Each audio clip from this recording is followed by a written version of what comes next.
Hey, how you doing? The top of your head is a bit cut off. I know. Okay. We'll get it. I'll move it closer. How's that? That's better. No. You like my tie, Tom? That's good, right? Yes, that's good. That's fantastic. Can you see me well? Yeah, perfectly. Okay, very good. So I love this Nigerian singer, Simi. I love Simi. Yeah. She just got married and had her, I think she said had her first or second child. She does? Yeah, and I think this last song was, I don't know if I can't hear it correctly, but I know she made a beautiful song about her child or being pregnant and expecting. That's the one. Dudu yeah. K, that's the one, yeah. Yeah. That's the one. How have you been? Good. Excellent. Still in Lagos. Still in Lagos? You haven't been back to Brooklyn for a while, right? No. No, it's been, you know, it was a choice. Do I get stuck in Lagos or do I go back? You can't hear me? No, I can hear you now. Yes, I can hear you now. Okay, good. I hope it goes. The sound is okay for the actual live. So one.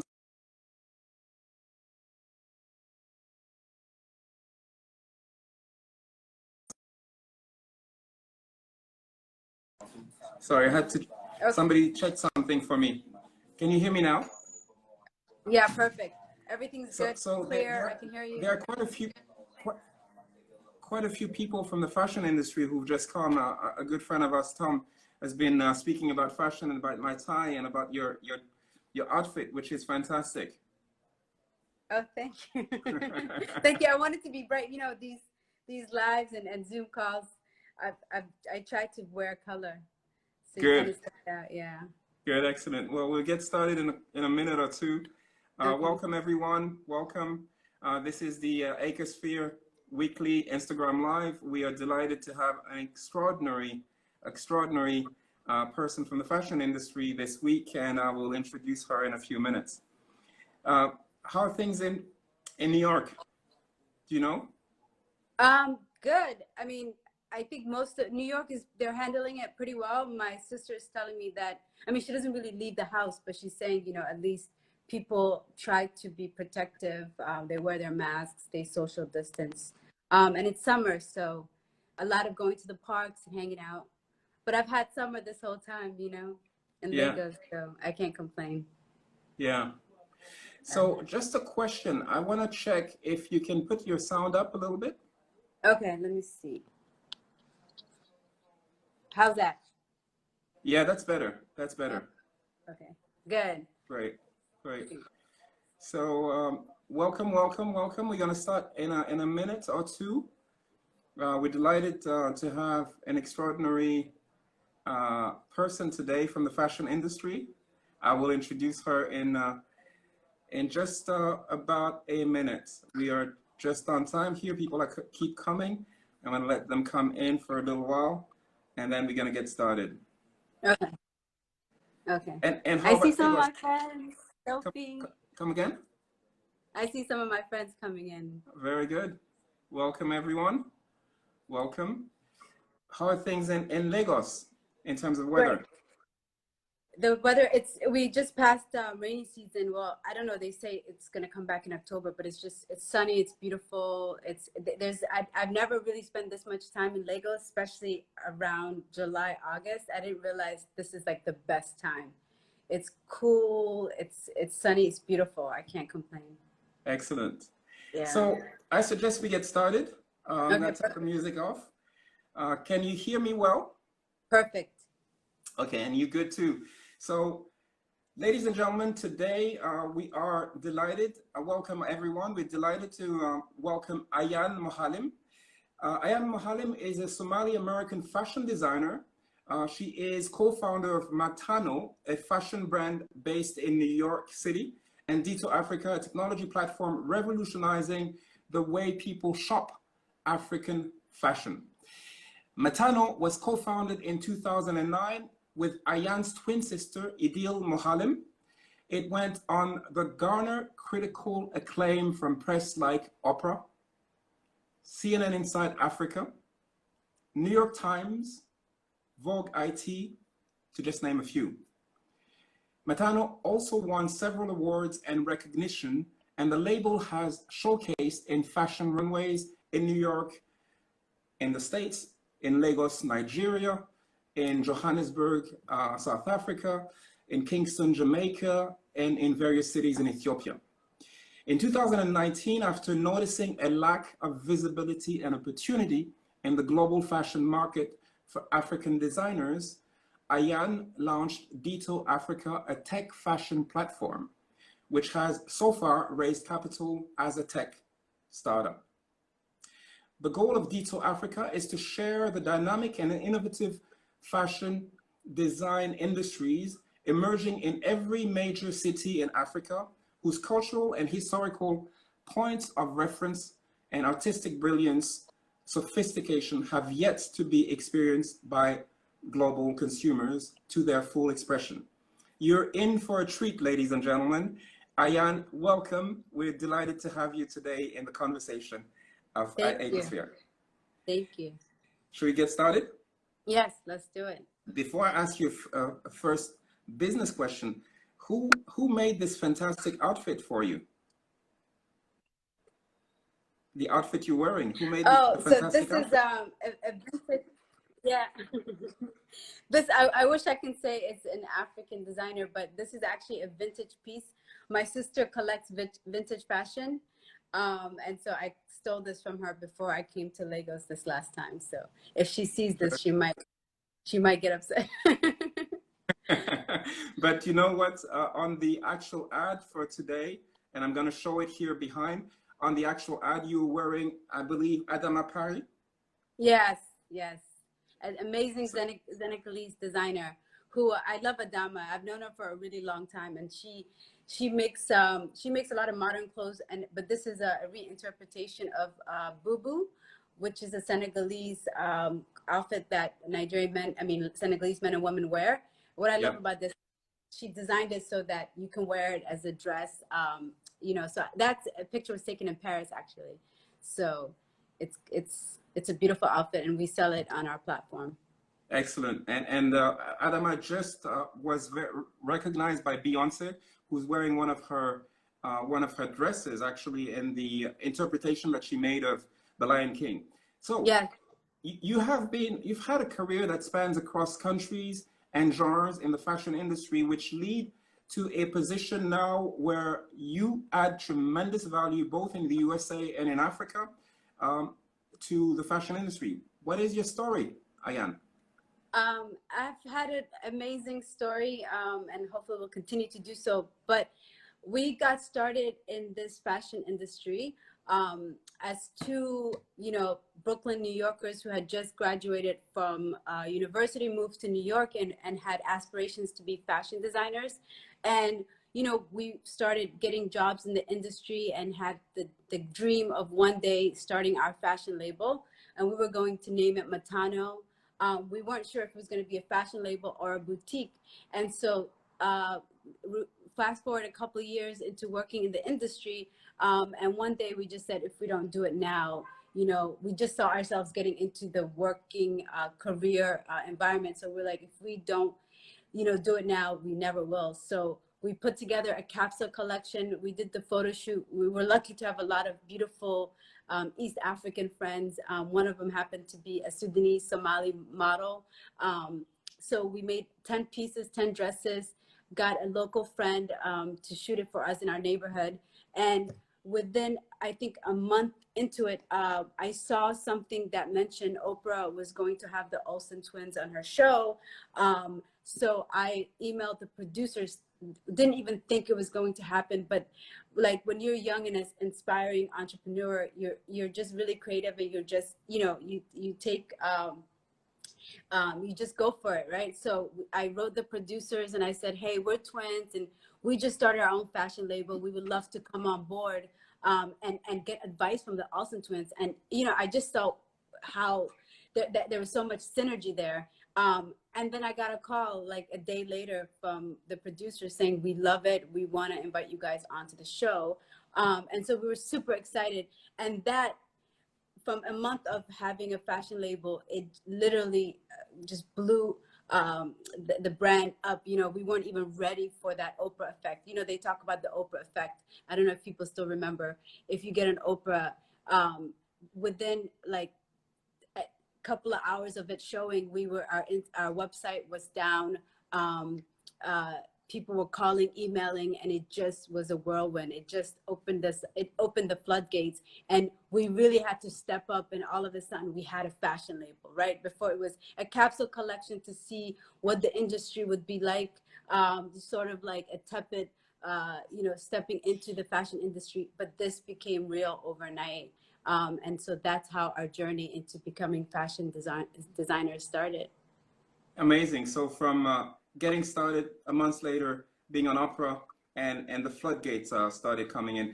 Could you kindly share with us 2 or 3 anecdotes related to challenges and opportunities that you have faced in your journey? Well, one of them has to obviously be opportunity doesn't always find, you know, you have to, opportunity doesn't always find you. You have to look for it, right? So in the case of the Oprah, yes, the Oprah effect really helped us, you know, grow our business. But if I hadn't reached out to them, there wouldn't have been an Oprah effect. So it's important in life to realize, to keep your eyes open, and to always search for opportunities that could be good for you. If you just sit back and thinking, I have a great thing, people have to find me. You never know. People, it's such a saturated market. People might not see you. Sometimes I would say, now that I'm in Ditto Africa, the first venture, your first foray into entrepreneurship, it might not end there. It can lead to more things. I believe Matano was a stepping stone in a lot of ways for me to start a company like Ditto Africa. Just seeing the pitfalls of what it means to be a designer, a Black designer, an African designer, it really honed me into how I envisioned the business to grow and the industry to grow. And that again leads to my first anecdote, which is opportunity. You have to find the opportunity. And the last one I would say would be, sometimes, you know, we think the journey, we don't pay attention to the journey. We're always looking at the light at the end of the tunnel, and like that, to me, that doesn't exist, because every time I've hit a milestone and I've made accomplishments, I never see how far I've come. And so, you know, success is sort of like a ladder. You have to realize that every step matters, and you can't just be looking at, you know, the final step, because there is none, right? It's all about the journey. So it's all about the journey. You cannot look at the final step. Keep focused, and also grab the opportunities. Go and find them. They will not necessarily find you. How did you and your twin sister, so you talked about the Opera opportunity, but how did you and your twin sister manage to get Matano critically acclaimed by, besides Opera, CNN, Vogue, to just name a few? And what is Matano exactly? And what is Ditto Africa? What do you do? So Matano means twins in Somali. And so it's a fashion label we started. And what led us to garnering more press was, it was a really important and pivotal time for us to start that label, because honestly, there weren't that many Black designers out there. You know, we were always showing up in the top 5 Black or African brands to look out for Fashion Week. And so I think we just came out at a time, and we had a story to tell, and we were, you know, both American, we were, you know, living in New York, Brooklyn, and we were also African. And what's really interesting about where I was, the stage that we were at when we founded Matano, we weren't necessarily thinking about Africa, right? Like, Africa was a place that we left when we were kids, and America was a place to find your dreams and to become successful. We weren't looking at Africa. It wasn't what it is now, right? Around that time. But Africa, through Matano, through starting a label that represented us being African, having African origin and American at the same time, sort of reawakened this connection that we had long forgot. And so when CNN Inside Africa did the special on us, it aired all through Africa, and really that opened us being invited to South Africa to showcase Lagos, Ethiopia. It really made us reconnect to a continent that we hadn't been thinking about. And so as a fashion label, we were able to garner a lot of press because we were one of few, you know, and we were living this dream that a lot of young aspiring Black designers didn't really have a lot of people to look up to as designers. So, and we didn't do it because we were trying to break, you know, we were trying to fulfill that quota. We just did it because we wanted to be fashion designers, and we didn't really see any reason why we couldn't be. And then that brings me to Ditto Africa. It was in coming to the continent and in showcasing and meeting, you know, a plethora of talented designers and models and creatives in an industry that I didn't even realize existed on that level, that really planted the seed of what the potential could be for a future of doing something in the continent. And Ditto Africa, which is a tech platform, which is an e-commerce platform that showcases top African designers in Africa and the African diaspora, and really positions the space to really connect to international consumers, to show them what the talent that exists, and to make it ours, right? And I wanted to make sure that we had an e-commerce system that was high-end luxury and can go toe-to-toe with Net-a-Porter or Farfetch, all these exclusive high-end platforms that, you know, before this Shop Black movement that's happening now, really, you know, didn't pay too much attention to African or Black designers. So it's interesting because I think you studied information technology, computer science, and then you moved to the fashion industry, and somehow you have collected both of your strengths. So, you know, what makes you, as you know, we focus on public speaking, what makes you pitch or speak publicly around the world, and how do you get the confidence? Because when I met you, what struck me is, wow, this young lady has a lot of confidence. Really? You know, I think confidence can also be passion, really. Like, I believe in what I'm doing. I'm very passionate about what I'm doing, and it's honestly what's gotten me this far. But so it's really different from Matano. What really got us into public speaking was the fact that we were being invited to speak to talk about being young African and Black designers. So it was more like role model. Tell us about how you got this. How did you guys get this far? What was your journey like? And so, you know, it was just sharing our story. Now, when it comes to Ditto Africa, it's a different type of public speaking, which is the public speaking where you have to convince people to invest and buy into your idea. And even though, you know, I think everyone should give me money that I, you know, pitch for my, you know, e-commerce model, it's not an easy thing. You know, fashion is a very fickle industry, and people don't really see the potential, especially when the industry is, you know, populated by males in suits who study finance, who are not looking at the, you know, the nuanced, what the fashion industry really is in Africa. And so I'm lucky that I found investors that really saw my passion and saw the potential. And I think what really helped me was the fact that I use my tech expertise to, you know, my technology knowledge. I've never been scared of technology because I think I went to school for that. So I was able to use that to map out how I wanted this to be a technology company first and a retail company second. And I think that's what helped me raise funds. So I want to come back to Ditto Africa for 1 second. Who do you feature on your platform, and how does the business model work for them? So the way we work is I wanted to create a platform that really, because I'm a designer and I have that design background, I understand how a designer thinks, right? So I wasn't approaching this as a business person trying to, you know, create a marketplace to make money.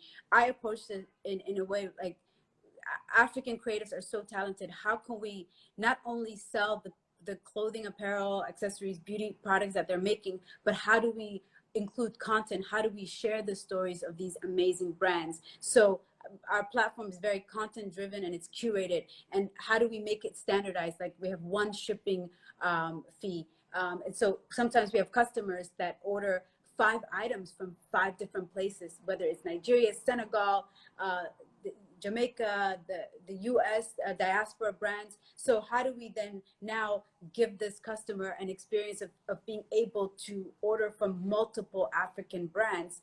So that's what makes our platform really unique. It's curated so that from the perspective of the consumer, one shopping cart, one look and feel. We have beautiful, clear product shots. And from the back end, we allow the brand as a vendor to understand that they set the terms. They tell us how long it takes them to ship. And we make that very clear. So when someone is shopping, they can see, oh, this is going, it's ready made. It's going to ship 3-5 business days. Somebody else might be, we make as we get the order, so it can take 2 weeks. Somebody else can say, oh, this is pre-order, like this is a new collection, we want to showcase it, but we're not shipping for another 3 months. So with the brand setting their terms, it makes it a lot easier. We take a very small percentage, almost like a marketplace, because at the end of the day, we want our brands to scale and grow, and we want to grow with them. So we don't want to rob them of doing 40%, 50%, the way most wholesale or retailer markups happen. That's great. That shows your heart. And how many brands do you have on the platform at the moment? I have 55, and Wow. we have about 20 more that we've signed up. We just haven't introduced them, and I hope to be at 100 brands by the end of the year. Obviously, COVID affected a lot of things, but we're back and running, and we're doing better than ever before. You know, when we launched last year, you know, you have an idea and a vision, and you want it to work, and you don't understand. So when we started, it started really slow, you know. And I remember thinking, am I ever going to get to a point where we're getting orders every single day? And we finally got to that point. And so it's so exciting. But obviously, with the more success you have, the more work and stress. So we're trying to manage. Super interesting. The people attending are making comments that show that they're very interested in what you say. So Oh, wow. you tell me, you know, we have people and listeners from around the world, literally, from Europe through Asia. What advice would you give some of the people who are listening, who are aspiring entrepreneurs or want to do some of the things that you're doing? You know, what are some of the experiences that you have that you could share with them? I think for us, I think any failure that we've had was when we didn't understand the business. You know, fashion at the end of the day is a business, but unfortunately, a lot of creatives that go into it, they lack the business entrepreneur skills that I mean, it develops for everybody at different stages, but I would say leave out the emotional, creative part to just the clothes making, but understand the business part. So understand why it's important to create a collection, and whether it's merchandise, so that you know it's going to sell. Understand your price points. Even now, I deal with brands who they give us prices that doesn't really make sense, right? And it's not because you want to price something. You know, you have to. There's certain markups. You have to understand what's going to move. So we're lucky that we're able to advise our brands and say, listen, we noticed this is the price point where things are moving, so maybe you should consider bringing your price down. And understanding simple, basic business skills, like, you know, you should have a website if you want to be considered, you know, legitimate. Even though with our platform, we build out all the brands' pages so they can use our platform as their website, and some brands have done that. You have to understand what customer service is. You know, it's not just because you make something, you know, you have to understand whether it's going to fit the customer, and you have to take the risk of they might return it. So it's a business, and it's not a fun. The creativity is just a small part of it, right? Understanding, making clothes where people can actually wear, that the industry needs, that you can actually move. Understanding markups, understanding production is really important. So that's what I would advise. So really understanding, having a broad understanding of the whole business model and for the industry, from production all the way to delivery, is critical. So what does innovation represent for you, and how do you continuously keep current on what is happening in the fashion industry and learn new things, and also on the technology industry as you have a platform? So for us, innovation, so when we started Ditto Africa, I was very focused on what innovation would mean. And for me, that was creating a platform that was a combination of front-end e-commerce, back-end marketplace, because it fit, you know, there's no one size fits all, especially for African brands. So for me, that was very innovative. And how do we continue to be innovative for now that COVID has really changed the dynamics of how people work and how people make clothes? We've gone almost fully digital. So we have a team where we're using 3D digital sampling. We're trying to help our brands go from not just making samples, but creating a digital sample where people can order a sample that hasn't even physically been made, and figuring out how that's going to work.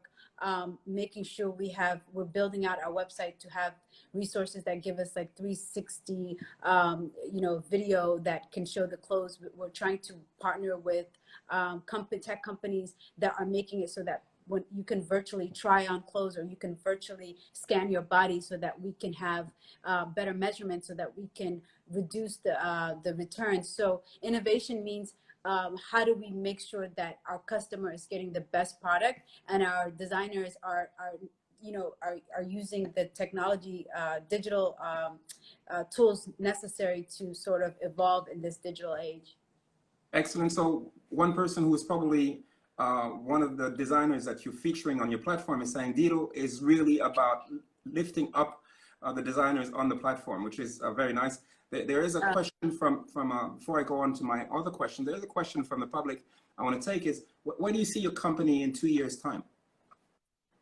So one of the things that we're trying to figure out is 2 years is even too slow, but we want to be a platform that has the best of African apparel, African diaspora apparel, beauty, accessories, even home goods. We want to be that one-stop shop for all things African fashion and the entire industry. And we want to make it so that we have all the tech innovation that can allow us to get our customers to really feel like they understand the garment, the construction of the garment, the look and feel, and they can feel confident in buying it. And we also are moving towards figuring out the full supply chain. So we realize that having this platform and having these tools and having these brands, there's still another side of that, which is supply chain, because we see our brands are really struggling. And the way we're doing that is getting with partners and making some great partnerships, which we can't really announce now, but I'll be really excited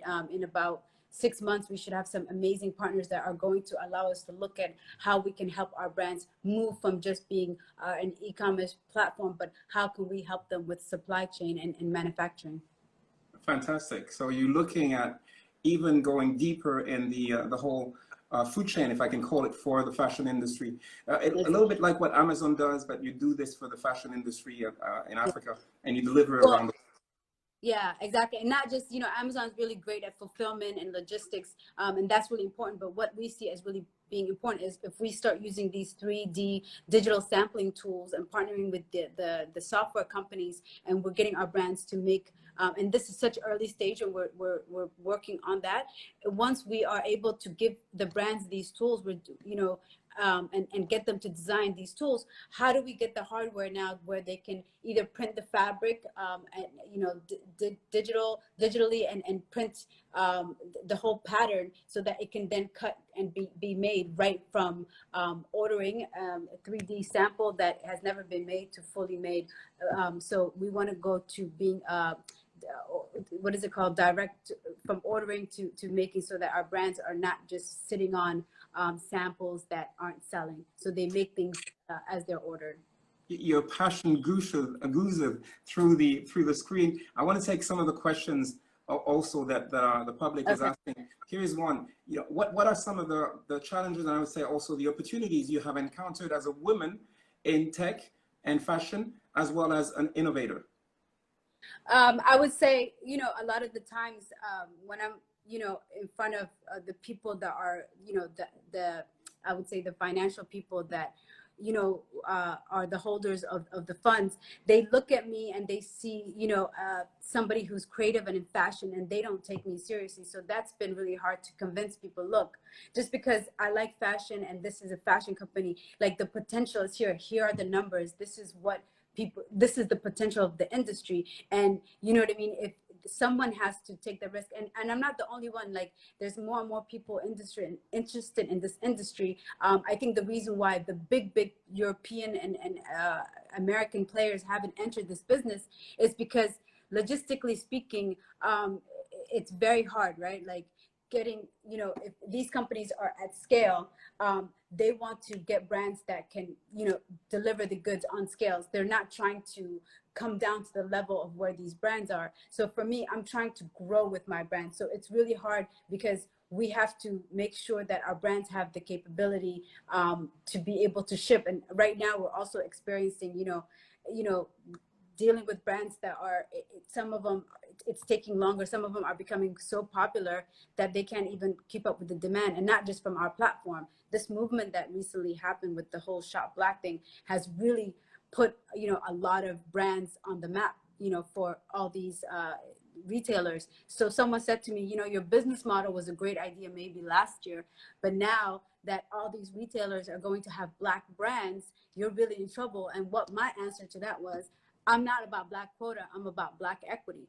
I'm trying to build a system for African and African diaspora brands. I'm not trying to get a 15% quota, right? I'm 100% committed to African and African diaspora brands.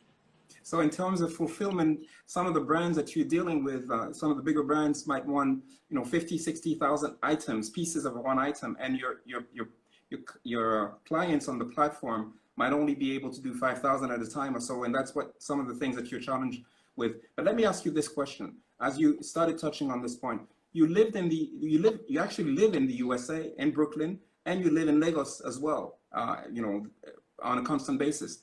In the face of the current discussion on race, diversity, and inclusion, what are some of your insights?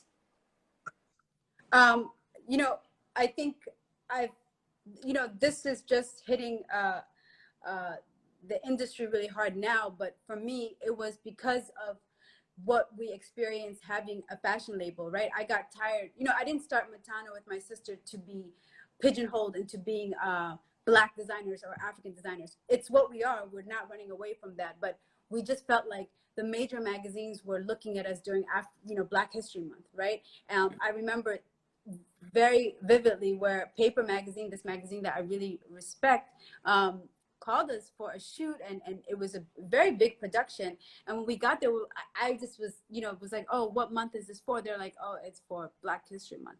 So it just showed that they knew who we were, but they only recognized us during Black History Month, right? So it was this idea that that's only when we mattered, and everything was about race. It was top 5 Black, top 5 African. And it just became to the point was like, oh, okay, if that's how the industry sees us, then, you know what I mean? Maybe I should think about, well, how can we, make this, Black designers have more space in this retail space. That's how Ditto came about. So it was a reaction to the lack of representation that helped me start Ditto Africa. So this is something that, I feel closely about, and it's great that people are paying attention now, and the whole industry is taking note.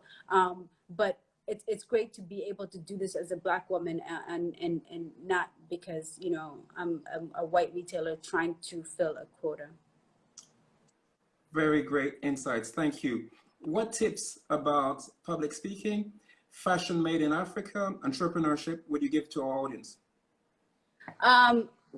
Tips made in, well, I think Africa fashion is it's a big industry. The potential is just huge, right? There's not only locally in Africa, in the continent, but also internationally, right? Yeah. I think more and more people respect made in Africa. So it's really exciting for me to be sort of in this industry at this time. Secondly, I think the potential is great. For me, it's really exciting. And for me, I'm very passionate about what I do. So it's nice to be on a journey where I'm fulfilling something that actually means something to me. So it's been pretty easy. But sorry, what was the rest of the question? Yeah, just tips on entrepreneurship also, besides, besides the fashion industry. Entrepreneurship, I feel like sometimes when people are like, oh wow, what you're doing is so amazing, when I hear some of these comments, it makes me realize, okay, I am making it, I am doing something, because sometimes you get so stuck in your head in what you haven't accomplished or how much further you need to go. So it's nice to know that, entrepreneurship, again, is it's about the journey. It's about never giving up. Even when I started Matano, I never thought I would be in this space, and if it wasn't for Matano, I wouldn't have probably got here. So if you have an idea, I've gotten so many no's. It's the first year of trying to fundraise, all I heard was no. I almost gave up until two very close friends of mine were the first to invest, and then that gave me more confidence to raise the big bucks. But all I heard was no, it'll never work. Oh, these brands won't ship. Oh, and all I thought was, yes, it will. It will work, because everything that you put your mind to and you work towards will work. And if it works for Net-a-Porter, and if it works for Farfetch, there's no reason why it can't work for us. So your internal dialogue was always very positive, regardless of how many no's you were getting. Yeah, and still getting, and I deal with investors that try to say your company's not, you're, first of all, as an entrepreneur, you're always raising money. So I wish I can say I was done raising money and I had all the money that I needed, but I'm consistently have to wear a couple of hats, being CEO and creative director of Ditto Africa, and the other one is raising money, and always having to prove your concept, and not first is the idea phase, and then proof of concept, and then now, okay, this is how fast we're growing, this is what the future potential is, and then get people to invest. And sometimes you get investors that will say, hey, I will give you this much money, but I want this much of your company, and you have to be willing to walk away if you think your company is, you want to keep more of that. And I deal with it a lot as a woman, because men don't think I'm savvy, and even if I'm not, I work with people that are really savvy, who teach me how to represent myself and how to understand the business. You're very humble, and I want to build on this last point before I ask you my final question. When people first meet you, you're a beautiful woman, so they will see that. Oh, but the next thing that shows up is how brilliant and how intelligent and really knowledgeable you are, and that savviness that you're speaking about is really what makes a difference. So any final tips for our audience? No, so just keep an eye out for Ditto Africa, and if any of you aspiring designers are interested in our platform, please email us at info@dittoafrica. We get a lot of emails. If you want to know how to be part of Ditto Africa, if you're interested in showcasing, we would love to respond, or if you have any questions in general. Thank you. There's so many brands from Nigeria, from across Africa, from the UK that have actually come on board. Before we leave, I just want to say to everybody, watch this space next week. We have another extraordinary person coming on board. She speaks around the world. Last year, when we spoke to her, she had done 45 trips around the world as a public speaker, and she's paid to do that, besides the fact that she's a specialist in communications. You will not want to miss Nabou Fall. I want to say thank you from the bottom of my heart and of the heart of everybody at Acosphere. We want to also acknowledge Banke, who just came on board, and she's a good friend of yours. Yes. We just want to thank you everybody who's attended, and thank you, Ayaan, for coming and for wowing us with all your knowledge and all the things that you do for the fashion industry. Ditto Africa is amazing, and it will go a long way. Thank you so much. Sophie. Thank you very much. You guys are amazing. Yeah, thank you, everybody. Take good care of yourselves. Till soon. Bye. Bye.